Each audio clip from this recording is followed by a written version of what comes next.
Pertama, untuk yang kredit UMKM yang ada di BPR, perbankan, dan perusahaan pembiayaan.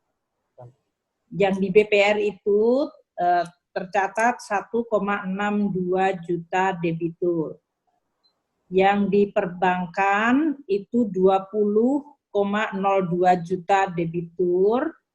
Dan di perusahaan pembiayaan ini termasuk mereka yang membeli kredit modal kredit motor roda 2 itu ada 6,76 juta debitur.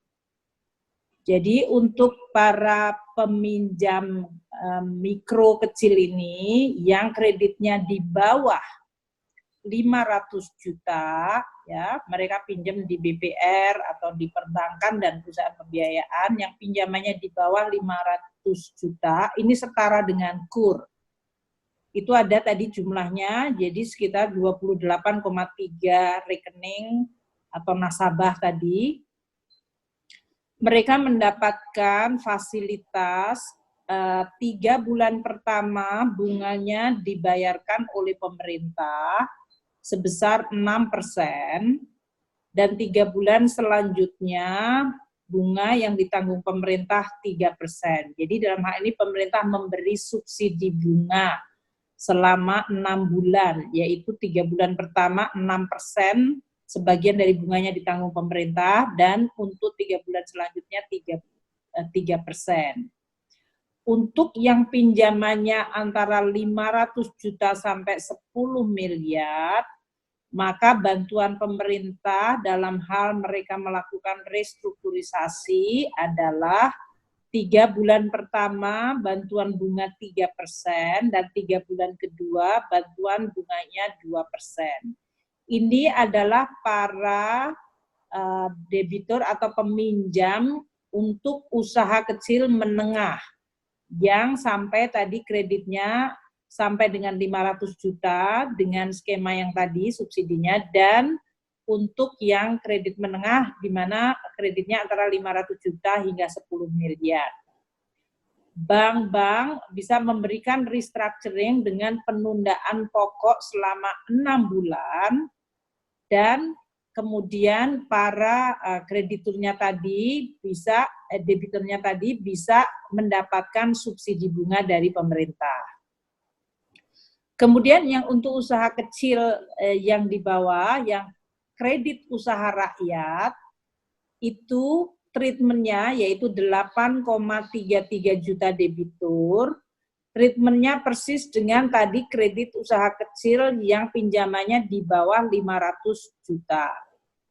Sedangkan untuk yang ultra mikro, yang pinjamannya itu antara 5 juta hingga 10 juta atau di bawah itu adalah masuk dalam kategori mekar, kredit mekar 6,08 juta debitur, UMI, ultra mikro 1 juta debitur, dan di pergadaian yaitu sebesar 10,6 juta debitur. Mereka ini akan mendapatkan juga bantuan bunga atau subsidi bunga dari pemerintah. Untuk yang UMI, mekar, dan pegadaian ini, mereka mendapatkan yang ultramikro ini adalah pembayaran bunga oleh pemerintah selama 6 bulan sebesar 6%. Nah, total kredit yang akan direstrukturisasi, yang akan ditunda pokoknya adalah sebesar 105,7 triliun. Penundaannya ya, ini yang untuk KUR, UMI, mekar, dan pegadaian. Sedangkan yang untuk BPR, perbankan, dan perusahaan pembiayaan, total penundaan angsuran diperkirakan sebesar 165,48 triliun. Dengan demikian, total dari keduanya itu penundaan angsuran akan mencapai 270 atau 271 triliunan, ya, 271 triliun dari total angsuran yang ditunda selama 6 bulan ini. Untuk kredit yang lain yang tadi disampaikan oleh Pak Menko, seperti koperasi yang belum mendapatkan akses UMI, itu kita perkirakan jumlahnya mencapai 1,7 juta debitur. Kemudian nasabahnya LPDB yang mencapai 30.000, dari merchant atau UMKM yang selama ini menjadi merchantnya di berbagai online platform, ada 3,7 juta. Serta UMKM yang ada di Pemda, petani, nelayan, itu semuanya jumlahnya sekitar 6,29 juta. Itu juga akan mendapatkan subsidi bunga 6% selama 6 bulan dari pemerintah. Ini totalnya kita perkirakan outstandingnya 16,3 triliun dan penundaannya adalah 13,87.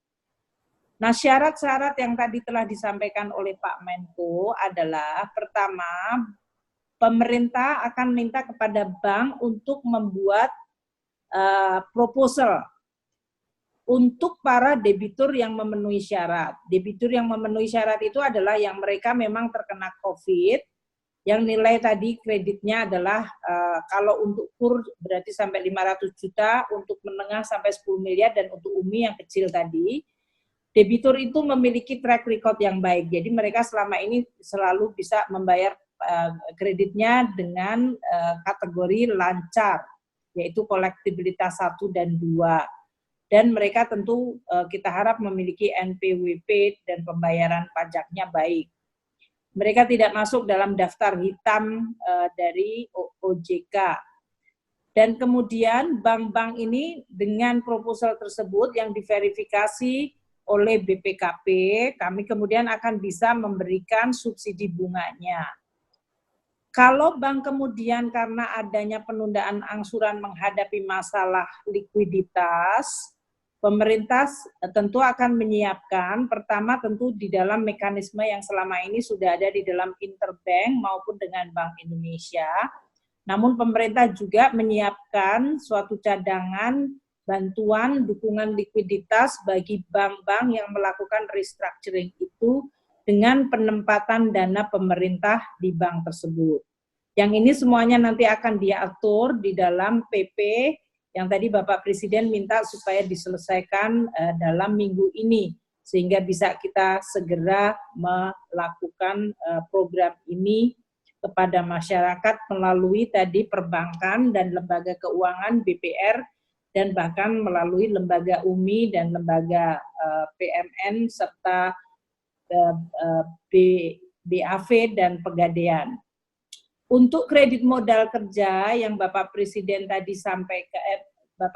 tadi juga sampaikan dan Pak Menko menyampaikan, ini kita akan melakukan untuk kebutuhan modal kerja dari mereka yang sudah mendapatkan restructuring. Kalau bank tersebut menghadapi risiko lebih tinggi, maka pemerintah memberikan 2 opsi, yaitu mereka bisa mengasuransikan kredit modal kerja tersebut. Sehingga kemungkinan ada jaminan apabila sampai kalau terjadi risiko terhadap modal itu, maka dia diasuransikan. Inilah kenapa tadi Pak Menko menyampaikan untuk 2 BUMN Jamkrindo dan Askrindo akan kita tingkatkan kemampuan mereka di dalam melakukan pemberian jaminan kepada bank-bank yang memberikan kredit modal kerja bagi para nasabahnya yang sudah mendapatkan restructuring. Ini sedang akan dihitung, namun kita sudah membuat mekanismenya yang nanti akan diatur di dalam PP dan kemudian aturan lebih detailnya di dalam peraturan Menteri Keuangan. Juga ada surat bersama, kesepakatan bersama dengan OJK, dengan Kementerian Keuangan untuk pelaksanaan program tersebut. Mungkin demikian Bapak, jadi yang saya ingin sampaikan bahwa program ini bisa dilakukan karena adanya Perpu, terutama yang tercantum di dalam pasal 11.